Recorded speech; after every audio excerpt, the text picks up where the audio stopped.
ठीक है। एक वुंड साहब थे, उन्होंने इस फिलॉसफी को जब वो लैब में लेके आ गए, क्या कहा मैंने, इस फिलॉसफी को जब वो लैब में ले आए, लैब समझते हैं आप लोग, राइट, तो वो उसने क्या रूप ले लिया, साइकोलॉजी का। तो मैं क्या कह रहा हूं कि याद रखना इसी सब्जेक्ट से साइकोलॉजी बाहर आई है, और आप जानते हैं एक साइकोलॉजी क्या होती है ना, हम नहीं कहते ये तो साइकिक हो गया है बंदा। तो फिर मैं वार्न कर रहा हूं, जो भी मैं पढ़ा रहा हूं आपने फिलोसोफर नहीं बनना है, सिर्फ एग्जाम के लिए इस्तेमाल करना है। क्लियर है गौरी जी, किरण जी? Yes sir. ठीक है। सर हाँ जी, हाँ जी, हाँ जी। क्या मैं प्लीज पूछूं? हाँ हाँ, ऐसा क्योंकि फिलोसफर नहीं बनना है? मैं उसी में आ गया ना। अब मेरा प्रश्न है कि मैंने ऐसा क्यों कह रहा हूं आपसे फिलोसोफर नहीं बनना है। देखो फिलोसोफर जो होता है, फिलोसोफर, फिलोसफी, अच्छी फिलोसफी की एक लिमिट है, ध्यान से सुनना, अच्छी फिलोसफी की एक लिमिट होती है, सीमित होती है, कैसे, टाइम एंड स्पेस पे होती है, टाइम एंड स्पेस। स्पेस मतलब एरिया, ठीक है, और टाइम मतलब समय। अब इसका एक सबसे बढ़िया एग्जांपल मैं देता हूं, याद करो, अगर मैं एडम स्मिथ को लूं, एडम स्मिथ का समय काल क्या था, टाइम क्या था उनका, पता है किसी को, 17, कितना था बताओ, 1723 से 20। 1790। ये कौन है, एडम स्मिथ, यस और नो? Yes sir. अब ध्यान से देखो, इन्होंने आपको एक थ्योरी दी, एक फिलोसफी दी इन्होंने, ठीक है, फिलोसफी दी। अगर मैं इकोनॉमिक्स पढ़ा रहा होता तो मैं थ्योरी बोल देता, पर मैं फिलोसफी बोल रहा हूं। इन्होंने एक लेसिस फेरे का सिद्धांत दिया, जिसे इंग्लिश में आप क्या कहते हैं, फ्री मार्केट। अब देखो इसी के इसी को काउंटर मारा एक और फिलोसोफर जो है, कार्ल मार्क्स। क्या नाम है, कार्ल मार्क्स। कार्ल मार्क्स ने इनकी, क्योंकि एडम स्मिथ के इस थ्योरी की वजह से, फ्री मार्केट की थ्योरी की वजह से, किसने जन्म ले लिया था, कैपिटलिज्म ने, मानते हैं ये बात, पूंजीवाद ने जन्म ले लिया था। और कार्ल मार्क्स ने काउंटर मारा किसको, पूंजीवाद को, जिसे उन्होंने क्या दिया, कम्युनिज्म, क्या दिया, साम्यवाद या सोशलिज्म, समाजवाद का सिद्धांत दिया। और कार्ल मार्क्स का समय काल क्या है, कब पैदा हुए थे कार्ल मार्क्स, डेथ कब हुई थी, 1883 पे, राइट। अब यहां दोनों को देखो, ये है 18 सेंचुरी, एडम स्मिथ 18 सेंचुरी, और कार्ल मार्क्स 19 सेंचुरी। अब देखो आप किसको मानोगे, आपको पता चला एडम स्मिथ मैंने आपको पढ़ाया, आप खुश हो गए उससे, आपने कहा वाह, है ना, मैं इन्हीं के सिद्धांतों को मानूंगा। पर इवेंचुअली कार्ल मार्क्स देखो, वो बिल्कुल अपोजिट सिद्धांत पे है। तो आपने क्या करना है, पहले तो मैंने फिर वार्न कर रहा हूं, आपने फिलोसफर को सिर्फ सुनना है, एग्जाम के लिए तैयार करना है, बनना नहीं है। देख लेना आज का समय अलग है। अभी आप कौन सी सेंचुरी में है, 21st। 21st, ठीक है। हाँ, एक चीज मैं जरूर बोलूंगा, जैसे मैंने आपको, मानते हैं, थॉमस हॉब्स पढ़ाया, मिखैवली पढ़ाया, चाणक्य पढ़ाया, महात्मा गांधी जी पढ़ाया, है ना, सुभाष चंद्र बोस पढ़ाया है, अरविंदो घोष पढ़ाया, सो ऑन, ऐसे मैंने आपको बहुत सारे, कुछ वेस्टर्न, कुछ इंडियन फिलोसफर पढ़ाए। इनमें से कुछ बातें ऐसी होती हैं जो आपने, कभी कभी कुछ ऐसी बातें आपको मिलेंगी जहां पर मैं अपना तजुर्बा भी आपसे शेयर करूंगा, जो आपके जीवन में काम आएगा, वहां पर थोड़ा चले जाना। पर प्लीज प्लीज याद रखना, फिलोसफी का एक सिद्धांत है, एक लिमिट है, क्या है, टाइम एंड स्पेस। गौरी जी में आपका आंसर दे पाए? Yes sir. और खासकर ये मिखैवली, थॉमस हॉब्स जब मैं पढ़ाऊंगा ना, तो आपको कुछ सच्चाइयां भी पता चलेगी, वो भी आपके काम आने वाला है, राइट। पर प्लीज, अभी इमेच्योरिटी होती है, ये सब्जेक्ट अपने में बड़ा घातक सब्जेक्ट है अगर इसको गलत तरीके से ट्रीट किया। चलिए भैया, ये भी समझ में आ गया। तो यहां से आपको एक बात समझ में आ गई कि साइकोलॉजी ने किस सब्जेक्ट से जन्म लिया, फिलोसफी। और वो थे विलियम वुंड थे, जिन्होंने इसको लैब में लेके आए, ठीक है। वो आपके सिलेबस में नहीं है, ठीक है, फिर भी आप मीन्स में लिख सकते हैं, वो मैं नोट्स दे दूंगा आपको, डोंट वरी। अच्छा, अब फिलोसफी को समझो, यानी कि हम जो पढ़ रहे हैं, पॉलिटिकल साइंस, पॉलिटिकल साइंस, इसकी जो शुरुआत होती है, मेरे को लगता है इसकी शुरुआत होती है, एज पर माय अंडरस्टैंडिंग, एक विचार से होती है, एक थॉट से होती है। एक विचार आता है ना मन में, किसी के सर में एप्पल गिर गया, उसको विचार आया ये क्यों गिरा, एक होता है ना थॉट, यानी कि क्वेश्चनिंग आने लगती है ना। जब ये क्वेश्चनिंग आने लगती है, तो क्या मैं कह सकता हूं रेनेसा का जन्म होता है, मानते हो ये बात?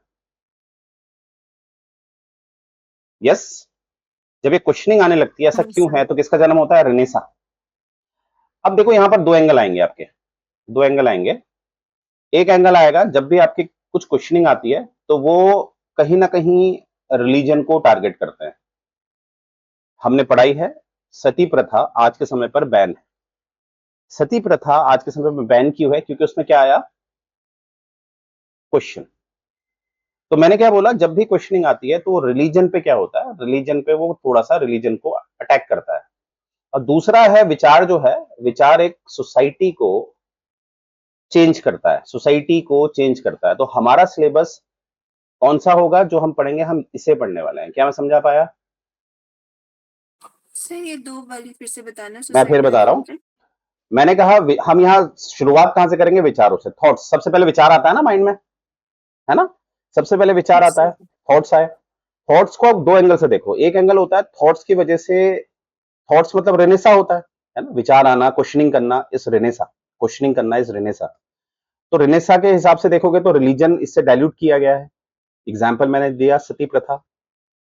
क्यों बैन हुई? क्योंकि क्वेश्चनिंग उठे। ये तो लॉजिक ही नहीं हुआ, किसी धर्म में कहां लिखा है? ठीक है। और दूसरा मैंने बताया एक विचार होता है जो समाज को चेंज करता है। तो हमारा सिलेबस किस तरफ जाएगा, मैंने वो एंगल बना दिया है। गौरी जी, क्या मैं समझा पाया? किरण जी समझा पाया? Yes sir. ठीक है, पहले हमें ये समझना है हमारा सिलेबस किस तरफ जाने वाला है, वो क्लियर होना चाहिए। चलिए, ये भी अगर आप समझे। अब यहां पर देखो, एक लीनियर पैटर्न होता है कभी भी पॉलिटिकल साइंस को पढ़ने का। सबसे पहले आप भी अगर कभी भी बाजार भी जाते हो तो सबसे पहले आपके माइंड में क्या आता है? मानते हो ये बात? सबसे पहले, है ना, जब आपने मेरे से ज्वाइन करने का सोचा तो आपने मेरे से डेमो लिया। डेमो से आपने क्या डेवलप किया मेरे बारे में? एक थॉट। तभी तो आपने आगे फिर मुझे ज्वाइन किया। ये सुनो, तो सबसे पहले विचार, तो हम क्या करते हैं, इस विचारों को सबसे पहले मैं पढ़ूंगा। ठीक है। तो विचारों को जब अच्छी तरह से एक सीक्वेंस में बनाया गया, सीक्वेंस में बनाया गया, तो उन्होंने जन्म लिया किसका? थ्योरी का। ठीक है। क्या मेरी बात समझ में आ रही? फिलॉसफी से, जब फिलॉसफी से क्या होता है, सीक्वेंस डेवलप होता है, तो क्या किसको जन्म देता है वो? थ्योरी को। तो पहले हम क्या करेंगे, इसीलिए मैं क्या पढ़ा रहा हूं आप लोगों को, कि सबसे पहले मैं आपको पढ़ा रहा हूं थॉट्स। ठीक है। अब थॉट्स में भी मैं सबसे पहले क्या पढ़ाऊंगा आपको? थॉट्स में मैं सबसे पहले आपको पढ़ाऊंगा वेस्टर्न फिलोसफर्स। अब वेस्टर्न फिलोसफर्स क्यों पढ़ा रहा हूं? क्योंकि याद रखना, फिलोसफी जो अधिकतम लोगों ने जो प्रैक्टिकल फिलोसफी दी है, ठीक है। अब यहां पर देखना, फिलोसफी भी मोटी तरह से आप दो में डिवाइड करते हैं। फिलोसफी को आप दो टाइप में डिवाइड करते हैं। अब फिलोसफी से जन्म क्या लेती है? थ्योरी। क्या ये बात क्लियर है सबको कि मैं फिलोसफी और थ्योरी क्यों लिख रहा हूं एक साथ? क्लियर है यस ना? सर। अब यस। यहां पर ये दो तरह की होती है, थ्योरी बोलूं या फिलोसफी बोलूं, दो तरह की होती है। एक होती है आइडियलिस्टिक और एक होती है रियलिस्टिक। आइडियलिस्टिक वो होती है जिसमें बहुत काल्पनिक बातें की जाती हैं। जैसे एग्जांपल देता हूं, जैसे थॉमस हॉब्स। टीएच मतलब अभी थॉमस हॉब्स ने एक किताब लिखी है लिवियाथन। क्या किताब लिखी है? लिवियाथन। ये भी आपका डायरेक्ट क्वेश्चन तैयार हो रहे हैं। ठीक है। थॉमस हॉब्स ने लिखी है लिवियाथन। लिवियाथन में उन्होंने एक राजा को लिवियाथन बताया। लिवियाथन मतलब होता है जिसके अंदर एक भगवान की आत्मा है, यानी कि ये एक गॉड का बेटा है। अगर ये गॉड का बेटा है तो जिस तरह से आप गॉड से कोई क्वेश्चनिंग नहीं करते हो और अपने आप को समर्पित कर देते हो गॉड को, है ना, अपने आप को पूरी तरह से समर्पित कर देते हो, वैसे ही आपने क्या करना है, जो राजा है वो एक लिव्याथन है, उसको पूरी तरह से अपने आप को आपने समर्पित कर देना, अपने आप को दे देना है। बट आई मीन टू से, उससे क्या रिजल्ट आता है कि इस राजा के पास कैसी पावर आ जाती है? एब्सोल्यूट। ठीक है। अब देखो यहां पर कैसी बातें हो रही है, भगवान का है, भगवान के इसके अंदर वो है, ब्लड है। तो ये आपको नहीं लग रहा है आइडियलिस्टिक अप्रोच है? ठीक है। और रियलिस्टिक में क्या होता है, यहां पर रियल बातें होती हैं, यहां पर बिल्कुल प्रैक्टिकल बातें करते हैं। जैसे एक एग्जांपल मैंने भी दे दिया था आपको, एडम स्मिथ। एडम स्मिथ ने जो बात कही थी, जो उसने लेसेस फेयर यानी कि फ्री मार्केट की जो थ्योरी दी, आपको नहीं लगता वो प्रैक्टिकल है? आज भी देखो मार्केट में, अब जैसे आपने देखा पंजाब में बड़ी हानि हो गई है, आपको पता है बहुत सारा जो हमारा राइस है ना, जो चावल है वो बर्बाद हो गया। अब आपको नहीं लगता डिमांड तो उतनी कांस्टेंट है, पॉपुलेशन तो उतनी है, तो इसकी वजह से क्या हो गया है, सप्लाई तो कम हो गई है और डिमांड कांस्टेंट है। तो ये अब बताओ क्या होगा? डिमांड कांस्टेंट है, सी मतलब कांस्टेंट, क्या प्राइस होगा? हाइक होंगे। तो यानी कि इस तरह की थ्योरी जो ये देते हैं ये रियलिस्टिक होती है। तो आपको समझ में आ गया, थ्योरी या फिलोसफी दो तरह की होती है, आइडियलिस्टिक और realistic. Got it? Yes. Sir Leviathan में एक बार फिर से बताएंगे आप? लिव्याथन जो है उसमें जो थॉमस हॉब्स ने लिव्याथन को कहा है ये भगवान का बेटा है, इसके अंदर भगवान के आत्मा है। लिव्याथन मतलब उसका राजा, और राजा को उसने क्या उपाधि दी है? लिव्याथन की। लिव्याथन मतलब भगवान का आदमी, भगवान है ये। ठीक है, तो अगर जैसे आप अपने परमेश्वर से कभी कोई प्रश्न नहीं पूछते, आप उस पर पूरी आस्था रखते हैं, तो वैसे ही अपने अपने राजा पे क्या रखनी है? पूरी आस्था। उससे कभी कोई क्वेश्चनिंग नहीं करनी है, कभी कोई क्वेश्चनिंग नहीं करनी है। और मैं आपको पॉलिटी में क्या पढ़ाता हूं, भारत की पॉलिटी में या भारत के संविधान में क्या पढ़ाता हूं कि executives are responsible towards legislative. यानी कि आपने देखा नहीं, वो प्रश्न उनसे प्रश्न पूछते हैं, बताओ कहां पैसे खर्च करे, बताओ आपने क्या किया। पर इसके बिल्कुल अगेंस्ट बात कौन करता है? Thomas Hobbes. यस और नो? क्योंकि वो क्या कहता है, राजा क्या होता है? लेवियाथन। और लेवियाथन की वजह से राजा के पास कैसी पावर होनी चाहिए? एब्सोल्यूट। ठीक है, तो अभी ये डोंट वरी, ये तो सब पढ़ोगे आप लोग, सब पढ़ना है, तो बस थोड़ा भी बेसिक अंडरस्टैंडिंग रखनी पड़ेगी। तो मैंने क्या बोला, फिलोसफी या थ्योरी दो तरह की होती है मुख्यतः, आइडियलिस्टिक और रियलिस्टिक। क्या मैं समझा पाया? यस और नो? Yes sir. ठीक है, चलो ये भी आपको समझ में आ गया है। एक बार फिर हम देखेंगे, मैंने आपको क्या बताया है। सबसे पहले मैंने आपको बताया, अब सबसे पहले क्या आता है? एक विचार, है ना। अब विचार क्या है? Excuse me. अब जैसे सॉक्रेट्स था, ठीक है, सबसे पहले सॉक्रेट्स को ले लो। सॉक्रेट्स का चेला था, यानी कि डिसाइपल था कौन? प्लाटो। प्लाटो का चेला कौन था? एरिस्टोटल। एरिस्टोटल किसका गुरु था? Alexander the great. अब आप ध्यान से देखो, जो मैं ये बता रहा हूं आप लोगों को, एक सीरीज बता रहा हूं, ठीक है, कौन किसका डिसाइपल है, कौन किसका गुरु है, राइट। तो कभी भी आप देखेंगे आपके जितने भी, चाहे वो यूजीसी है चाहे वो पीएसआईआर है, उसमें कभी सॉक्रेट्स का नाम नहीं आता, राइट। प्लाटो को तवज्जो दिया जाता है, स्टार्टिंग ही प्लाटो से होती है। ऐसा क्यों? ऐसा इसलिए है क्योंकि सॉक्रेट्स ने अपने विचारों को कभी लिखा नहीं। अब जब आप चीजों को लिखते नहीं हैं तो वो उसकी एक क्रोनोलॉजी नहीं बन पाती है। जब आप विचारों को लिखोगे नहीं ना, तो क्रोनोलॉजी नहीं बनती, यानी कि एक सीक्वेंस नहीं बन पाता है। तो अगर सीक्वेंस नहीं बनेगा तो थ्योरी कभी आ ही नहीं सकती। मेरी बात समझ में आई? सॉक्रेट्स ने कभी भी अपने विचारों को लिखा नहीं। क्या कहा मैंने? सॉक्रेट्स ने अपने विचारों को कभी लिखा नहीं। तो जब उसने लिखा ही नहीं तो वो क्रोनोलॉजी, वो लीनियर पैटर्न नहीं बना पाएगा ना, और इसकी वजह से क्या डेवलप नहीं होगी? थ्योरी। Got it? और प्लाटो ने क्या करा? प्लाटो ने इन चीजों को, सॉक्रेट्स की बातों को अपने, जो द रिपब्लिक किताब सुनी है आपने? Yes sir. यानी कि प्लाटो ने अपने गुरु के विचारों को एक क्रोनोलॉजी दी, एक सीक्वेंस दिया, अर्थात थ्योरी में कन्वर्ट किया प्लाटो ने। और उसने कभी भी देखना, जब मैं आपको प्लाटो पढ़ाऊंगा, उसमें द रिपब्लिक पढ़ाऊंगा, तो आपको दिखेगा प्लाटो ने क्या पढ़ा रखा है? डायलेक्टिकल मेथड से। कैसे पढ़ा रखा है? डायलेक्टिकल। और डायलेक्टिकल क्या होता है? जिसमें डिबेट कराई जाती है। तो हमेशा देखना, प्लाटो जो है सॉक्रेट्स को अपना गुरु बनाएगा कि सॉक्रेट्स ने ऐसा कहा, सॉक्रेट्स ने ऐसा कहा। जब उससे ये प्रश्न पूछा गया तो सॉक्रेट्स ने ऐसा कहा।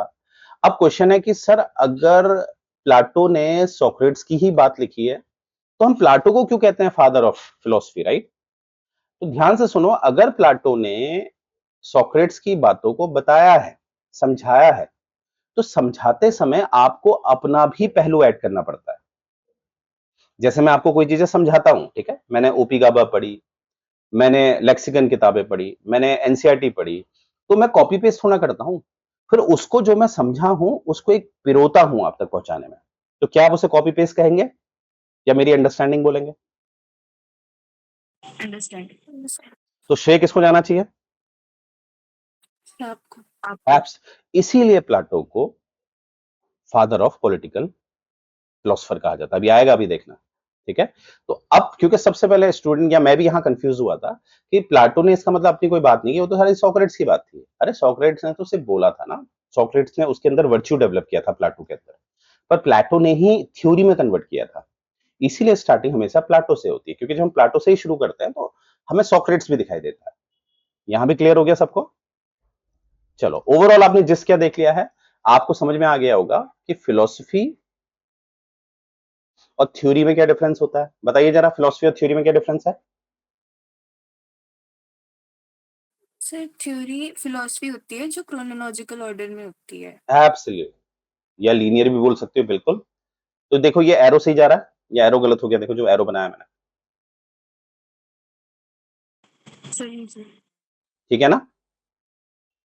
यस चलो, sir. Yes sir. Good. Sir हाँ जी, हाँ तो जी। सर हम मुझे पूछना था कि फिर हम ये कैसे कैसे मतलब हमें सॉक्रेट का पता कैसे चलता है कि मतलब क्या ऐसी चीजें हैं जो कि उनके थॉट्स को आगे प्लाटो ने लिखा है। मैं आपका क्वेश्चन नहीं समझ पाया, फिर पूछो। सर मेरे कहने का मतलब है जब क्रोनोलॉजी नहीं दी है कोई मतलब सॉक्रेट ने तो फिर प्लाटो उसका मतलब शिष्य था तो वे हमें पता कैसे चलता है फिर। देखो, जैसे आप मुझसे पढ़ रही हो, राइट। आप मुझसे पढ़ रही हो, अगर मैं बहुत अच्छा पढ़ाता हूं तो मैं आपके अंदर क्या डेवलप कर दूंगा। वर्चू। वर्च्यू से यहां मेरा मतलब है अंडरस्टैंडिंग, अंडरस्टैंडिंग वाला वर्च्यू, मैं आपको कॉन्सेप्ट समझा दूंगा, राइट। सारा गेम किसका होता है।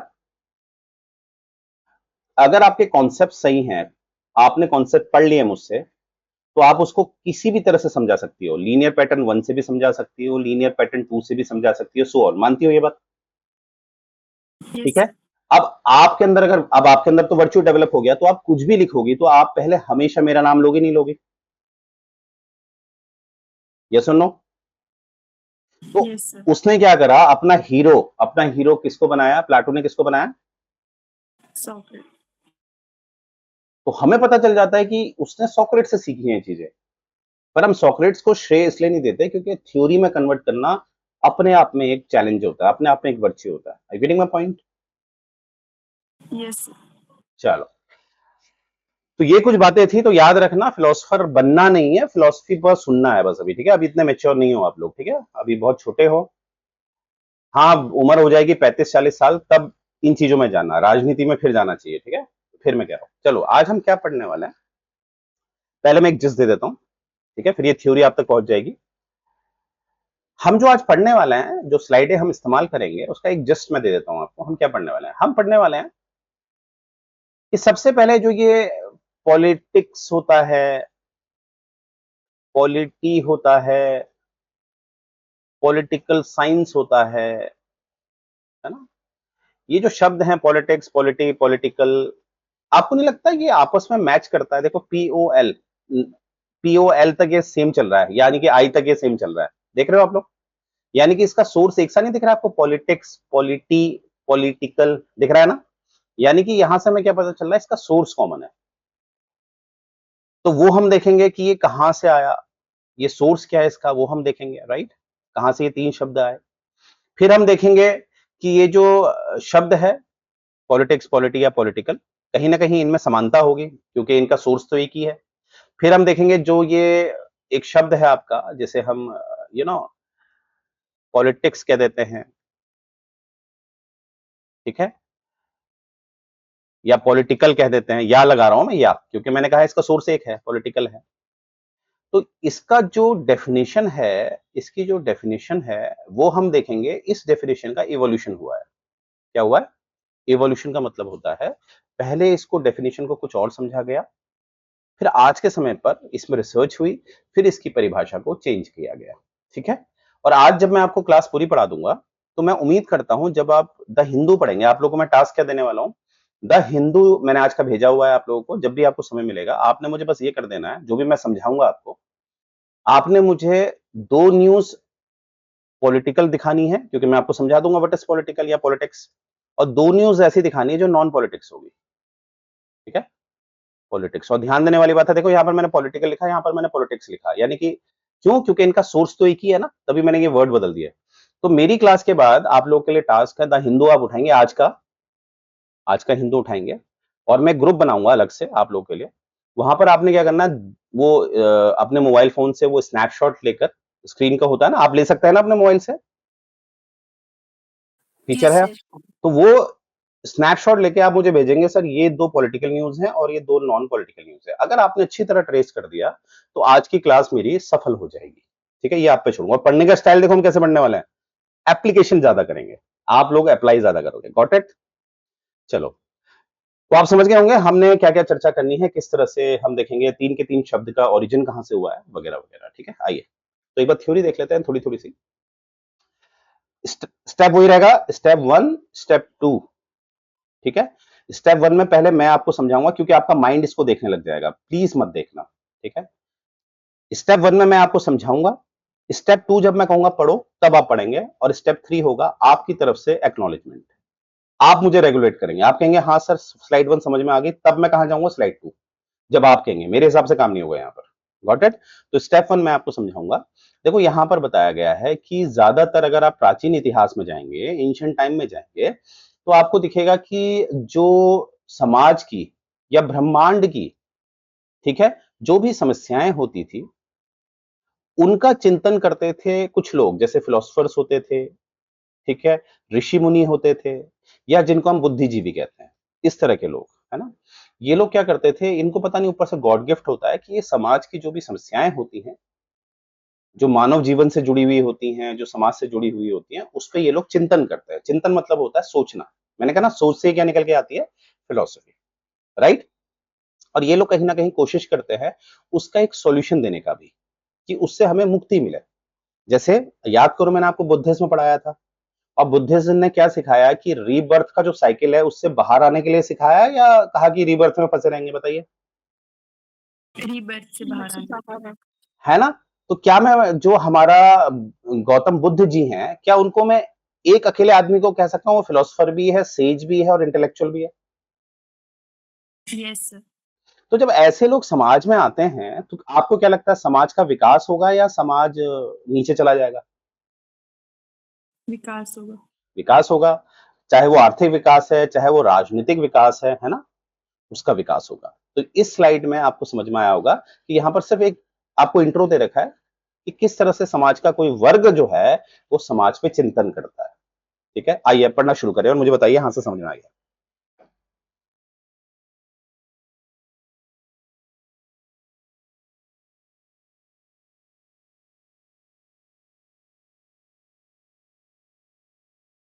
आराम से पढ़ना, जल्दबाजी मत करना।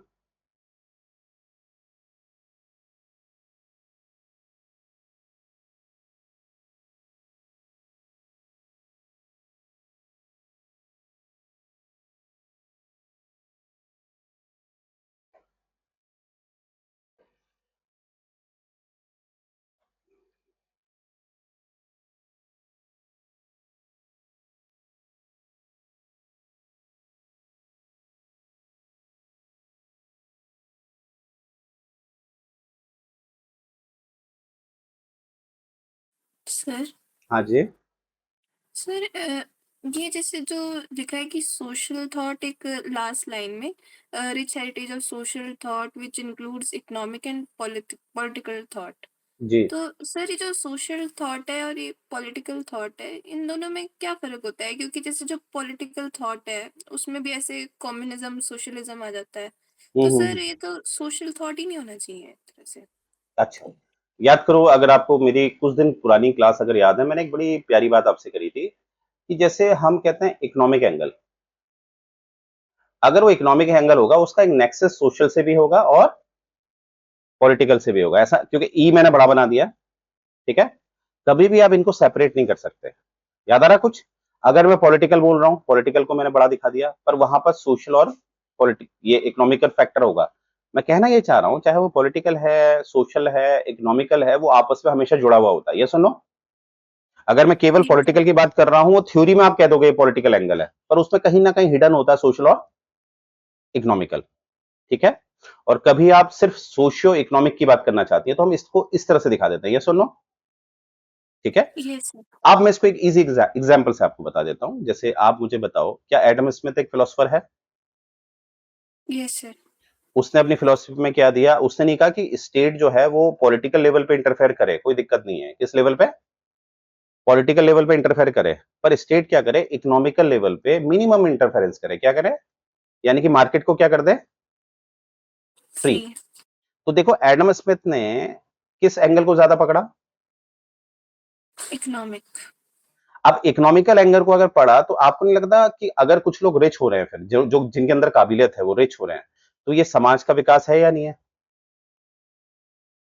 Yes sir. पकड़ पाई बात को? Yes sir. चलो, हो जाए तो बता देना।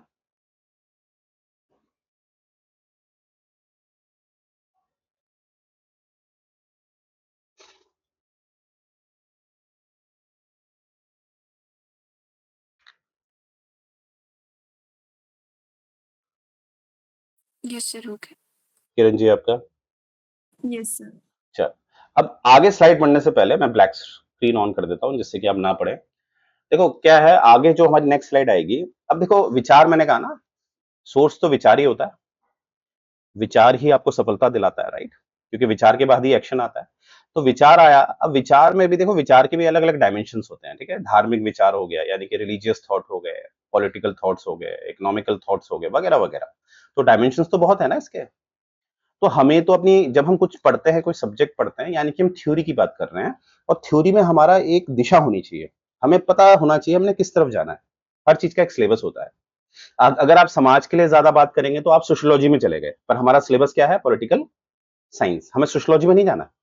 तो डायमेंशन हमारा यहाँ पर जो चर्चा का विषय होगा वो होगा कौन सा विचार, कौन सा थॉट होगा? पॉलिटिकल। हमारा ज्यादा चर्चा का विषय क्या रहेगा? हमेशा पॉलिटिकल। अब पॉलिटिकल जो थॉट की हम बात करेंगे तो यहां से हमने क्या निकाला? यहां से हमने निकाला, एक सेकेंड, तो यहां से हमने निकाला कि हमारा जो कंसंट्रेशन होगा वो होगा किस थॉट पे? बताओ, सोशल थॉट या पॉलिटिकल थॉट या इकोनॉमिकल थॉट? पॉलिटिकल। तो यहां पर हमने लिख दिया पॉलिटिकल थॉट पे हम ज्यादा तवज्जो देंगे, तो पॉलिटिकल शब्द लिख दिया मैंने, ठीक है? अब हमें क्या करना है? हमें पॉलिटिकल का नेचर को समझना पड़ेगा, ठीक है? क्योंकि जब तक हम किसी चीज का नेचर नहीं समझते हैं तो मजा ही नहीं आता, राइट? जैसे प्रेम्बल का नेचर अगर मैं आपसे पूछूं, प्रेम्बल आपने पढ़ा है, प्रेम्बल का नेचर कैसा है बताओ? यानी कि प्रेम्बल हमारे संविधान को दर्शाता है ना, तो यानी कि हमारे संविधान का नेचर कैसा है बताओ?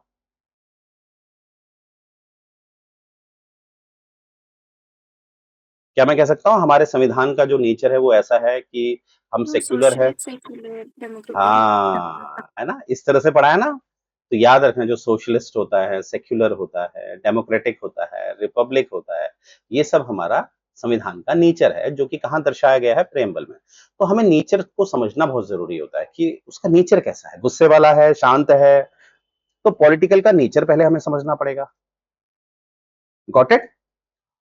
और पॉलिटिकल का फिर हमें एस्पेक्ट समझना पड़ेगा। एस्पेक्ट मतलब क्या होता है? एस्पेक्ट का मतलब क्या हुआ? एस्पेक्ट क्या हुआ? मेरी आवाज आ रही है आप लोग को? Yes sir. एस्पेक्ट का क्या मतलब हुआ? अगर मैं एक जनरली आपसे पूछूं, what do you mean by aspect?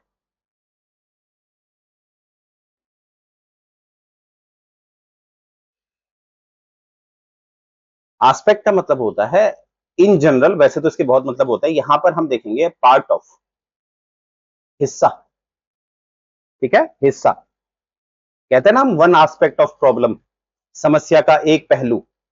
Yes. यानी कि इसको आप पहलू भी तो कह सकते हैं। तो पहलू पार्ट नहीं होता है?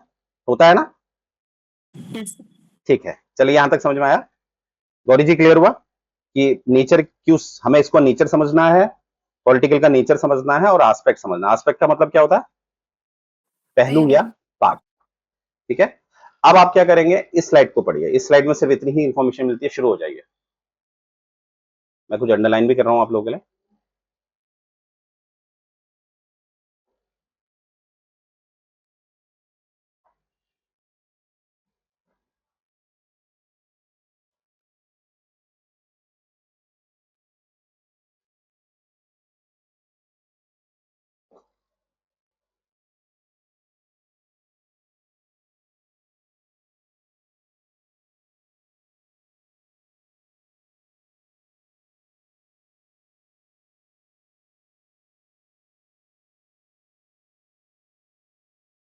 Yes sir. Okay, yes sir. Clear हो गया ना? अच्छा, अब आगे बढ़ने से पहले अब हमें मेन चीज पे ध्यान देना है, जो आपके मैंने एग्जाम में भी, अभी न्यूज़पेपर में भी काम आएगा। तो कंसंट्रेशन के साथ सुनेंगे मेरी बात, ठीक है?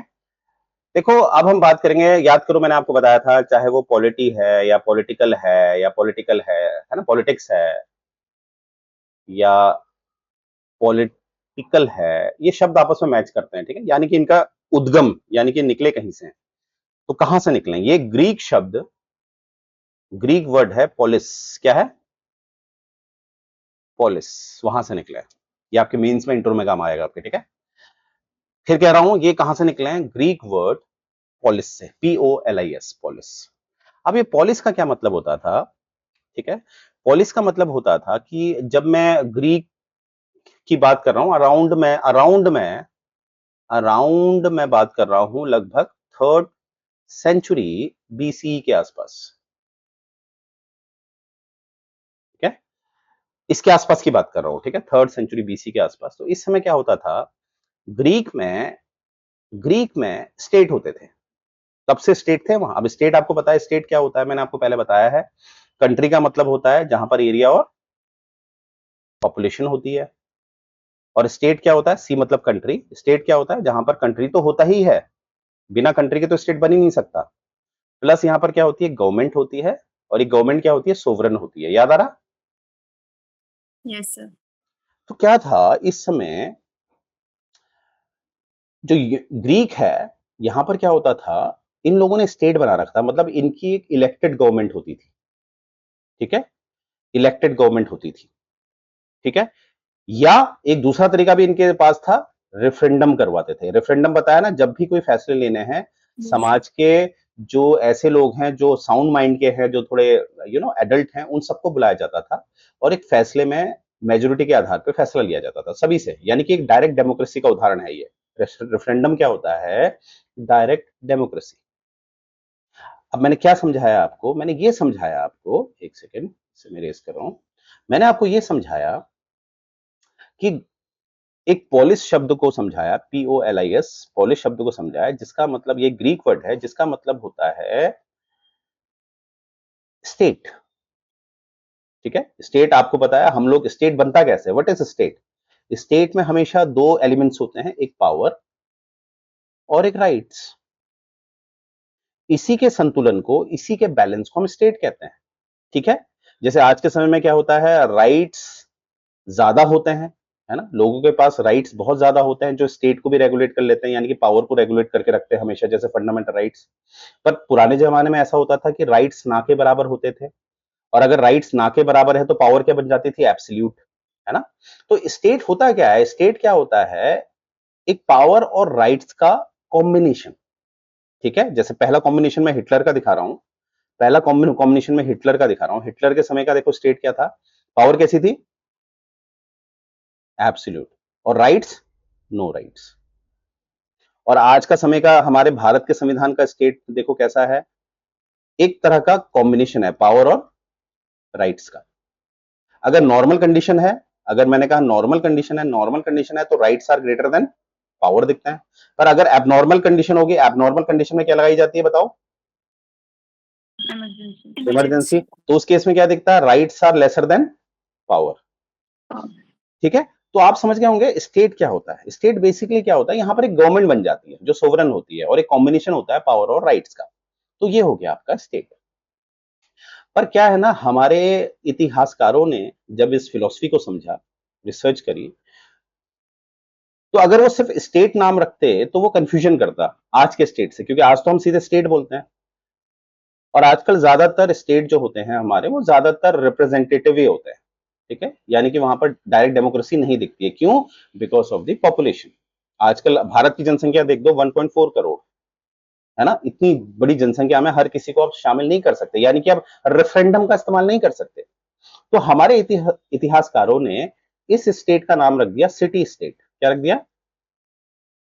City state. जब आप किताब पढ़ेंगे तो एक वर्ड आएगा सिटी स्टेट। आपको थ्योरी में क्या दिखाया जाएगा? पोलिस का मतलब है सिटी स्टेट।